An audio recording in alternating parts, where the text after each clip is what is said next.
Olá, pessoal, tudo bom? Seguinte, as próximas aulas agora, os próximos vídeos vão ser sobre interações medicamentosas. Como é um assunto muito extenso, eu dividi em 4 vídeos, tá? Para não ficar muito extenso o vídeo também, tá?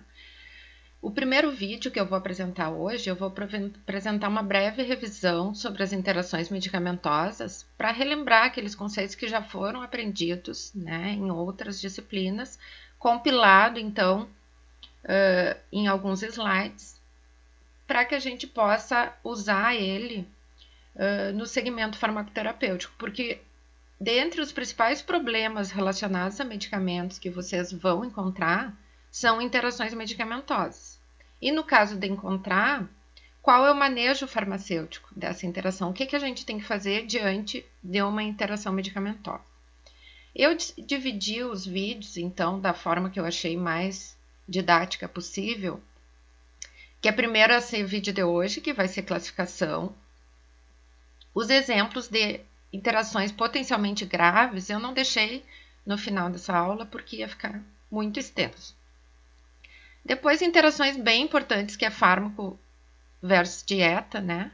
Fármacos com alimento ou fármacos com bebidas, eu separei no vídeo também, porque isso aí é uma questão tão relevante para o aprazamento do medicamento, né? Então, a nossa organização do medicamento, como o paciente vai tomar, né? E a revisão da farmacoterapia tem que incluir essa interação com a dieta do paciente, tá? Então, e por último, o último vídeo de manejo farmacêutico, o que fazer diante de uma interação. Tá? Então, agora, vamos começar com essa revisão sobre a classificação das interações medicamentosas. Bom, primeiro, elas são classificadas quanto ao mecanismo de ação, em farmacocinéticas e em farmacodinâmicas. As farmacocinéticas, elas vão alterar um fármaco, vai alterar a absorção, distribuição, a biotransformação ou a excreção de um outro fármaco. Então, ela vai alterar a concentração do fármaco no sítio de ação, tá? E a farmacodinâmica vai ser no sítio de ação, não necessariamente vai alterar a concentração do fármaco, né? Mas vai alterar a ação. E ela é dividida em sinergismo, em que vai aumentar essa ação do fármaco, e antagonismo, que vai diminuir ou anular a ação daquele fármaco, tá? Então, nós vamos ver agora uma por uma dessas interações. A primeira delas, que é interações farmacocinéticas no sítio de absorção de um fármaco, né? Aquelas alterações que vão alterar a quantidade absorvida e a velocidade de absorção. Pode ser por diversos mecanismos, por exemplo, alterar o pH gástrico, alterar a mucosa do tecido gastrointestinal, da motilidade também, formar complexos quelados, né, insolúveis, ou por adsorção, ou por quelação, tá, ou por interação química mesmo, né, formar precipitados e que esse fármaco não vai absorver. Bom, então a primeira, que seria o primeiro mecanismo envolvido nas interações farmacocinéticas, o mais simples dele, o mais habitual de ser encontrado em farmácia, e o que mais a gente tem que prestar atenção de forma bem simples, é alterar o pH gástrico, tá? Os principais fármacos envolvidos nisso são os antiácidos, né? Os inibidores da bomba de prótons e os antagonistas H2, todos usados para gastrite, né? Esses antiácidos aqui, eles são isentos de prescrição e são muito utilizados por automedicação, tá? Então, quando nós formos dispensar esse medicamento, tem que sempre perguntar se aquele usuário usa outro medicamento para dar as orientações farmacêuticas corretas, tá? Porque ele vai alterar, por exemplo, um fármaco que tem caráter ácido, ele vai precisar do pH ácido do estômago para estar menos ionizado e ser melhor absorvido. Alterando o pH, vai alterar a absorção desse fármaco, tá? Vai diminuir a quantidade e a velocidade da absorção.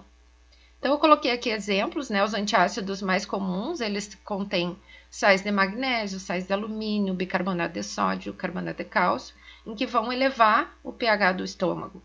E antibióticos, esses exemplos aqui de caráter ácido, podem diminuir até 70% a absorção desses exemplos que eu estou apresentando na tela.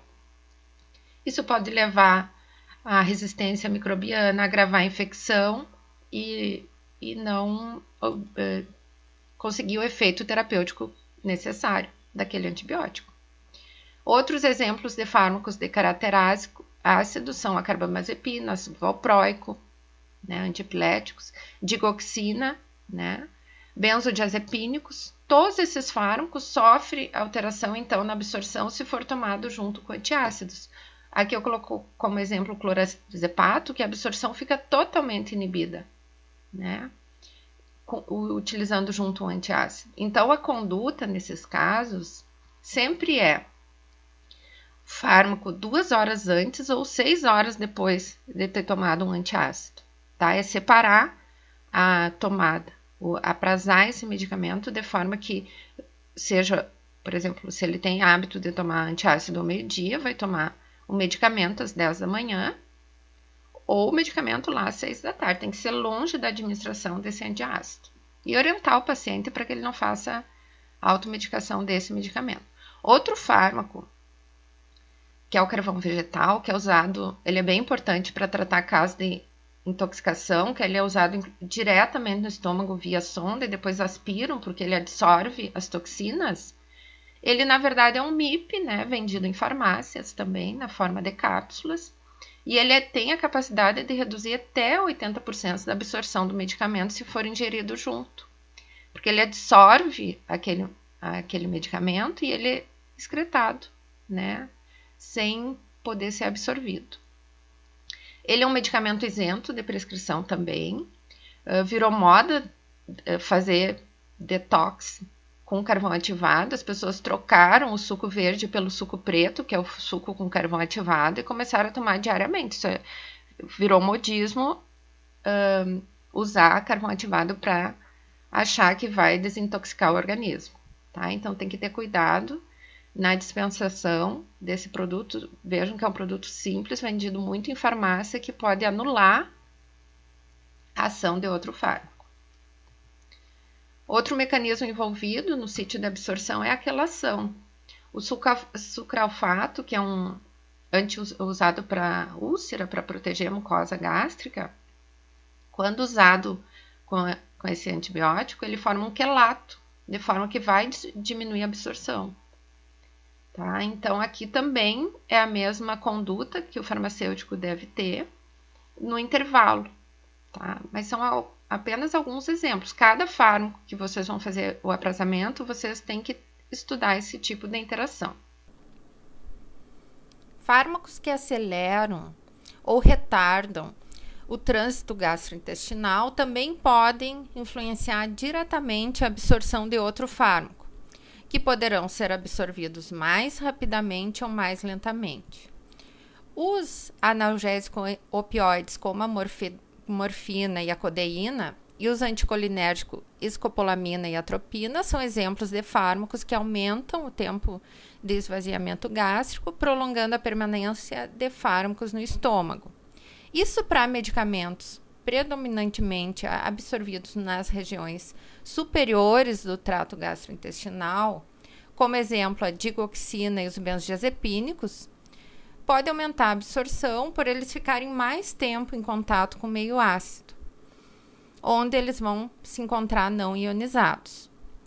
Mas os analgésicos opioides, os anticolinérgicos, promovem também a constipação, diminuindo a motilidade intestinal.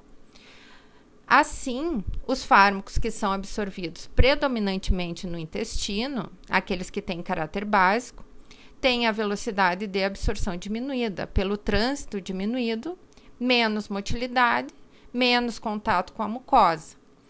Mas não quer dizer que eles vão ter a quantidade de fármaco diminuída. Apenas que vai demorar mais para ele atingir a concentração máxima sanguínea. Agora, os fármacos que aceleram a motilidade gastrointestinal, como os procinéticos, como a metoclopramida, bromoprida, domperidona, cisapride, esses diminuem o tempo de contato dos medicamentos na parede intestinal. Por isso, eles podem diminuir a quantidade absorvida. Eu estou colocando aqui no slide o exemplo do antibiótico eritromicina, que se for ingerido junto com esses fármacos, esse antibiótico pode ter a quantidade diminuída e não obter o efeito desejado, então, desse medicamento. Isso até agora em relação à absorção, dá para ver que tem vários mecanismos que podem um fármaco afetar a absorção de outro. Então, a distribuição é em relação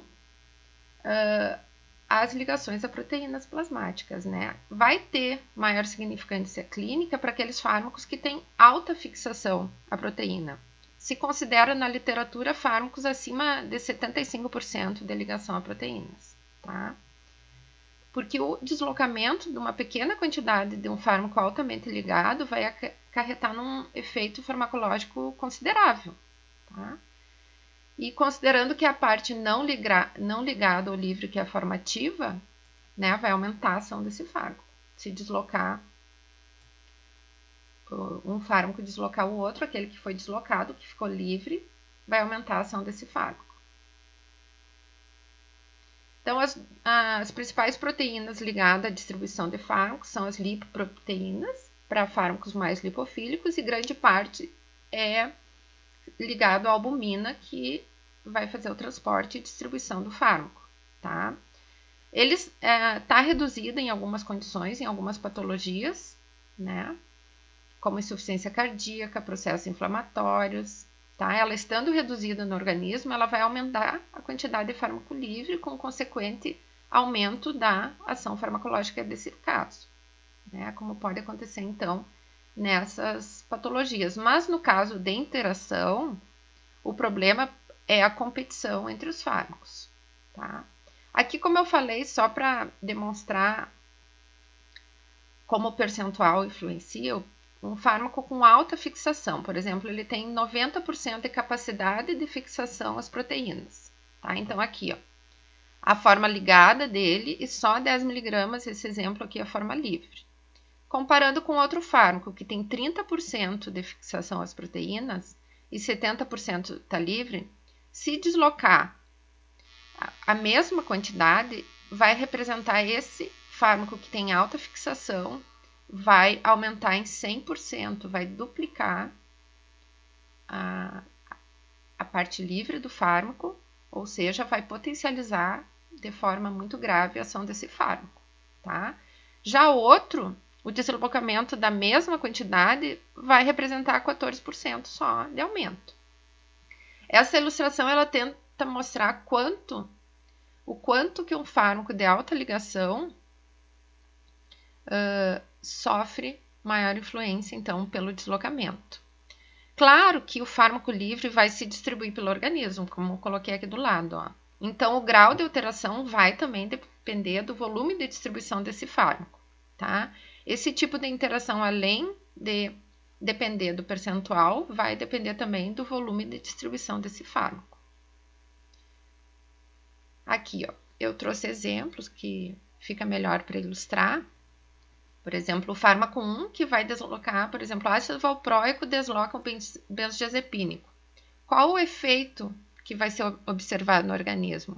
Há o aumento da depressão do sistema nervoso central, né? Então, ataxia, letargia, maior sedação, tá? Aqui, nesse caso, o diazepam desloca a digoxina, que pode ocorrer intoxicação digitálica, extremamente grave. Citalopram com propanolol. Se ele está mais livre na circulação, maior atividade, pode causar uma hipotensão e uma bradicardia, tá? Outro, agora aqui para mostrar para vocês, como eu falei antes, que fármacos com alta ligação são importantes, algum exemplo de fármacos que esse tipo de interação é importante, o naproxeno, 99% de ligação, os medicamentos usados para controle da diabetes, anticoagulantes orais, como a varfarina, Esse fármaco é o fármaco mais descrito na literatura com maior número de interações farmacológicas descritas na literatura, tá? E interações medicamentosas graves. Hipolipemia antidiazepam, então esses são alguns fármacos que esse tipo de interação é relevante. Já, para dar o exemplo contrário, fármacos que não apresentam esse risco de interação é o lítio, porque ele não se liga às proteínas plasmáticas, tá? Então, esse tipo de interação farmacocinética não vai ter.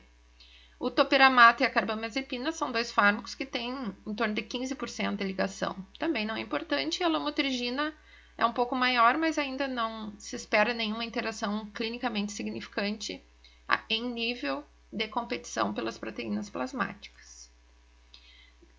Quanto ao metabolismo, grande parte das interações é no local onde os fármacos são metabolizados, ou por indução ou por inibição do metabolismo de outro fármaco. Então, vocês sabem que o metabolismo dos fármacos é realizado quase totalmente pelas enzimas do citocromo P450, as enzimas xenobióticas, né? Que metabolizam tanto fármacos quanto toxinas, transforma os fármacos em agentes mais hidrossolúveis que vão ser capazes de serem excretados. Aqui só para fazermos uma revisão. Então, se um fármaco induzir o metabolismo de outro, o que tu vai esperar? A diminuição ou até mesmo a ausência do efeito do fármaco-alvo, tá? Agora, se um fármaco inibir o metabolismo, pode aumentar a concentração desse fármaco-alvo, tá? E pode gerar uma toxicidade. Esse tipo de interação, ela não é no momento que ela ocorre, tá? Ela leva mais ou menos uns 20 dias para se estabelecer algum sinal clínico desse tipo de interação medicamentosa. Então, aqui exemplos clássicos já na literatura, que os anticoncepcionais orais com antibióticos vai provocar indução enzimática, né? Sobre os anticoncepcionais, então eles vão ser mais metabolizados e vai diminuir a concentração do anticoncepcional no organismo e aumentar as chances de ocorrer uma gravidez, né? No caso de um tratamento com antibiótico, a mulher que faz uso de anticoncepcionais orais, ela tem que fazer o uso de um segundo método para prevenção da gravidez. Exemplos aqui de fármacos, por exemplo, substrato, um inibidor e um indutor. Então, o que esperar dessa CYP? Um substrato dela, por exemplo, é o diazepam, se for tomado junto com a fluoxetina, como é um inibidor do metabolismo do diazepam, inibe o metabolismo, maior concentração, se espera aumento da atividade depressora. E ao contrário, por exemplo, o uso com barbitúricos, que são fármacos clássicos, por exemplo, fenobarbital, de serem indutores enzimáticos, eles diminuem a concentração daquele fármaco, tá? Então, aqui são vários exemplos, sempre considerando aqui o fármaco, o substrato, e se usar junto um inibidor, tu espera aumento da concentração. Se induzir o metabolismo com qualquer de um desses fármacos, vai diminuir a concentração, tá? Em relação à excreção dos fármacos, por exemplo, quando um fármaco aumenta a reabsorção tubular de outro, aumenta a retenção desse no organismo, né? Pode levar também a efeito tóxico. E se um fármaco alterar, por exemplo, a secreção ativa, porque os fármacos precisam, alguns fármacos precisam dessa glicoproteína P para ser excretado, né? Ela faz a secreção ativa dos fármacos. Se um fármaco alterar essa secreção ativa promovida por essa glicoproteína P, também vai favorecer a retenção e aumentar a toxicidade desse fármaco, tá? Aqui alguns exemplos agora. Por inibir a glicoproteína P, que é responsável pela excreção ativa da digoxina, né? Fármacos que inibem, relatos na literatura de fármacos que inibem essa excreção ativa da digoxina é a quinidina, o verapamil, a espironolactona, ciclosporina. Então, inibindo a secreção ativa, vai aumentar a concentração e pode levar a uma intoxicação digitálica, que os sinais da intoxicação digitálica são confusão, náusea, vômito, altera o ritmo cardíaco, né, palpitação, desmaio, né, até sintomas bem mais graves também, tá? Agora um exemplo de alteração da reabsorção tubular do fármaco. Vai depender então do pH, né? Alguma alteração do pH da urina pode alterar a excreção de um fármaco. Por exemplo, a mitriptilina, ela tem caráter básico. Se alcalinizar a urina, aumentar o pH dessa urina, ela vai estar menos ionizada e vai reter mais no organismo, pode gerar efeitos tóxicos. E ao contrário, por exemplo, o ácido ascórbico, né, a vitamina C, ela diminui o pH, ela vai estar mais ionizada, excreta mais e vai diminuir a ação dela, tá? Aqui, novamente, um exemplo da influência de antiácidos, que é a influência sobre a reabsorção tubular de fármacos. Por eles alcalinizarem a urina, eles podem diminuir a excreção de fármacos básicos. A exemplo da clorpromazina, que por ter caráter básico, para ser excretada, ela precisa de um pH menor, e os antiácidos, por alcalinizar a urina, deixa ela menos ionizada e vai reter mais no organismo. Então, quando vocês dispensarem um antiácido, vocês têm que ter por hábito de perguntar sempre se o paciente utiliza outro medicamento para orientar que ele não faça uso em um horário próximo à administração de outros medicamentos. Aqui no caso da clorpromazina, o ideal é um intervalo pelo menos de 2 horas entre a administração da clorpromazina e a tomada do antiácido. Tá? Então, aqui exemplos com alteração da excreção, no caso de aumentar, né, uma urina ácida e a urina básica, vai influenciar nos medicamentos ácidos, por exemplo, fenobarbital.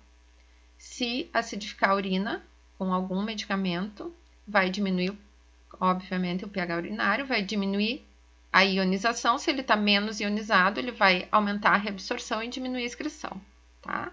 Então, aqui exemplos para vocês terem aí. Bom, então a gente apresentou aqui uma breve revisão sobre as interações farmacodinâmicas, cinéticas, desculpa. Já as interações farmacodinâmicas, como eu falei, não vai influenciar tanto na quantidade do fármaco, mas na ação do fármaco, né? A interação vai promover ou um efeito sinérgico ou um efeito antagônico. Tá? Essas farmacodinâmicas podem ser previsíveis se for conhecida a farmacologia dos fármacos envolvidos e tu pode prevenir o uso desse tipo de fármacos juntos, né? Tá? Que possui esse tipo de interação. Então, aqui exemplos de sinergismo que são clássicos na literatura. Por adição, são fármacos que têm mecanismo de ação semelhante, né? Por exemplo, os dois aqui, a dipirona e a OS, eles bloqueiam a ciclooxigenase, né? Então, vai ter um mecanismo aditivo, um efeito aditivo, porque eles têm mecanismo semelhante.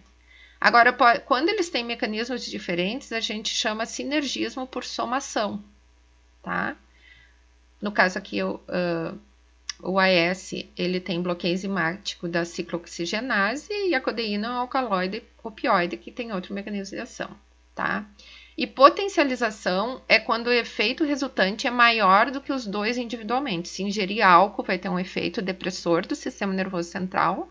E se ingerir benzodiazepínico, vai ter efeito depressor do sistema nervoso central. Mas administrado os dois juntos, vai ser maior esse efeito depressor do que a soma dos dois administrados individualmente. Outros exemplos aqui de adição pelo mesmo mecanismo, então, de ação, é o diclofenaco de sódio e o AS. E por somação, mecanismos diferentes, é a meperidina, que é um analgésico opioide, com cetoprofeno, né? E potencialização, de novo, o álcool com a codeína. O álcool, ele potencializa o efeito de vários fármacos. Bom, em relação ao antagonismo, esse esquema ele mostra a classificação de vários tipos de antagonistas, né? Os antagonistas podem ser divididos em antagonista de receptores e aqueles que independem de receptores para antagonizar o fármaco-alvo. Um antagonista de receptor, ele pode se ligar ao sítio ativo, né, onde se liga o agonista, o fármaco, ou um sítio alostérico, né, antagonizando a ligação alostérica do fármaco-alvo. O antagonista já sem receptor, geralmente, ele inibe a capacidade do fármaco originar resposta, como antagonista químico ou fisiológico, que eu já vou dar os exemplos agora. Tá? Então, para ilustrar melhor esses tipos de antagonismo, eu procurei trazer um exemplo de cada um deles. Por antagonismo competitivo no sítio de ação, tá? Temos o flumazenil, que nesse caso é um antagonismo benéfico, porque ele é usado para intoxicação com benzodiazepínicos, tá? Então, ele tem alta afinidade com os receptores GABA e não vai deixar o benzodiazepínico agir. Então, em caso de intoxicação por diazepínico, ele é o antídoto usado. Outro antagonismo, que no caso é químico, daí sem interação no receptor, é uma neutralização, na verdade, ácido-base, né, que é a heparina e a protamina, que a protamina é indicada para neutralizar a ação da heparina, porque geralmente a heparina é administrada em pré-cirúrgico, né, durante circulação extracorpórea, cirurgias cardíacas, então tem vários exemplos de cirurgias que se usa heparina. E ao final, quando quiser neutralizar, é administrado a protamina para neutralizar, então, o efeito da heparina, tá? Outro antagonismo que não tem a ver com os receptores, tá? É o lítio, que ele precisa da filtração glomerular dele para ser excretado do organismo. Ele depende da angiotensina, tá? E os inibidores da ECA, que são os inibidores da enzima conversora de angiotensina, por exemplo, captopril, ramipril, lisinopril, que fármacos amplamente utilizados, né, para controle da hipertensão arterial, eles vão ter uma interação aqui grave, né, com lítio, vai aumentar a litemia. O lítio é responsável por vários efeitos tóxicos, né? Ele causa paralisia de membros inferiores, por exemplo. A intoxicação por lítio é considerada extremamente grave, tá? Então, essa intoxicação com inibidoras da ECA tem que sempre ser avaliada, encaminhada para o prescritor, né, para ele fazer as alterações necessárias, tá? Depois eu vou falar sobre isso no vídeo de manejo que fazermos quando a gente vê uma interação desse nível, né, num paciente que tome esses dois medicamentos de forma concomitante, então. Bom, eu deixei aqui as principais referências que eu usei para fazer esse primeiro vídeo, tá? E a gente agora no próximo eu vou apresentar exemplos de novo de interações potencialmente graves que a gente pode encontrar na farmácia, tá? Abraços e ficamos por aqui.